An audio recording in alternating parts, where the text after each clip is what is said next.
start from you. ایک تو ballistic missile کا رونا اس سے پہلے رو رہا تھا اسرائیل, and that was the point جو کہ ایران کو بچا پایا اس ساری صورتحال کے اندر.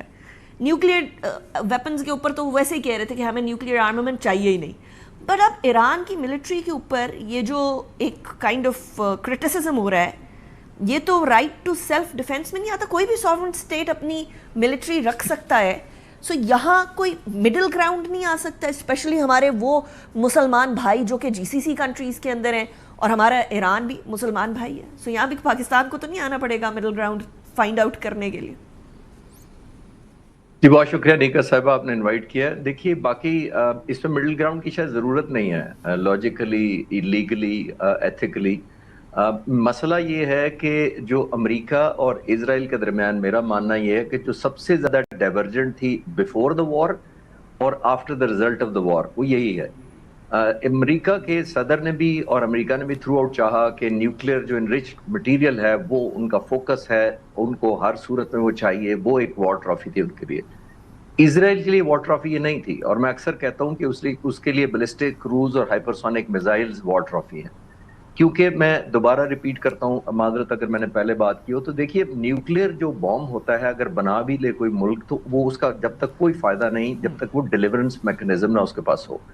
بام وہی جو دھماکہ کرتا ہے, وہ ایک دھماکہ ہی اس نے اپنے ملک میں کرنا ہوتا ہے, اس کے بعد اس نے کہیں اور دھماکہ کرنے کے لیے وہ لیا ہوتا ہے. اس کے لیے ڈیلیورنس میکنزم ضروری ہے, اور وہ بہت ایکوریٹ ہونا چاہیے, ڈسیپٹیو ہونا چاہیے, اور جیسے میں نے کہا کہ اس کے اینٹی جیمنگ اور بہت ساری اس کے اندر فیسلٹیز ہونی چاہیے. اسرائیل کا نمبر 1 کنسرن کبھی بھی نیوکلیئر نہیں رہا پروگرام, اس کا رہا ہے کہ اگر بیلسٹک کروز اور ہائپرسونک نہیں ہوں گے ایران کے پاس تو ڈیلیورنس میکنزم نہیں ہوگا, تو وہ وہاں اسرائیل تک وہ ٹارگٹ نہیں کر سکتا. تو یہ ایک سب سے بڑی ڈائیورجنٹ تھی. اسی لیے دنیا میں آپ نے دیکھا کہ کسی اور دنیا کے ملک پر میزائلز کے اوپر کرٹیسائز نہیں ہوتا, ٹارگٹنگ نہیں ہوتی, نمبر 1 وہ پرائرٹی نہیں ہوتا جو ایران کا ہے, اور وہ سب کے سب زائنسٹ لابی نے پروپیگیٹ کیا ہے, اس کو ایز اے فرسٹ تھریٹ کیا جاتا ہے. اور سب سے زیادہ ایک بہت امپورٹنٹ بات میں ضرور کر کے پھر میں کلوز کروں گا, ایران کو ہمیشہ اسرائیل نے کہا ہے کہ یہ ارریشنل ہے اور یہ سوئسائڈل ایک اسٹیٹ ہے.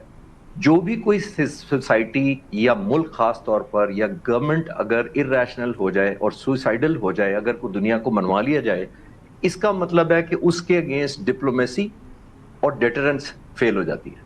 اس کا مطلب ہے کیونکہ وہ سوئسائڈل ہے, وہ تو اس کے لیے ایک ہی سلوشن جو کہ اسرائیل کے پوائنٹ آف ویو سے ہے وہ یہ ہے کہ ایلیمنیشن, پری ایمپشن, اس سے پہلے کہ وہ مجھے مارے اس کو مار دیا جائے.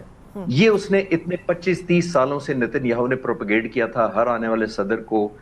جان کیری کا کل میں ایک انٹرویو پڑھ رہا تھا, اس میں انہوں نے کہا کہ ہمیں 12 سال لگے رہے وہ اسرائیلی پرائم منسٹر کے حملہ کرو, میں نہیں مانا. تو یہ اسرائیل نے بہت افیکٹولی کیمپین چلائے رکھی ہے کہ یہ سوئسائڈل ہے ملک اور یہ ارریشنل ہے. اور میں نے بتایا کہ اس کا صرف سولوشن وہ یہی کہتے تھے, اس کو صرف پری ایمپٹ کرو, اور پری ایمپٹ کا کل بیفور اٹ کلز یو. اس پہ انہوں نے اس فلسفے پہ چلایا تھرو آؤٹ. تو اب آپ نے دیکھا کہ بیلسٹک کروز میزائل کا بھی فوکس اسی لیے ہو رہا ہے, لیکن میرا خیال ہے کہ یہ نیگوسیشن سے حل ہو جائے گا, بیکاز دنیا میں کہیں بھی ایسا قانون نہیں ہے. آخری جملہ یہ ہے کہ اسرائیل کو سب سے زیادہ تھریٹ یہ ہے کیونکہ جون 2025 سے لے کے 2026 تک اس نے بہت امپروو کیا ایران نے اپنی ایکوریسی میزائلز کی, جس کا مطلب یہ ہے کہ اب صرف اپنے وار ہیڈ چینج کرنا ہے, کنونشنل کی بجائے ان کنونشنل لگائیں, and the threat is many fold. Right.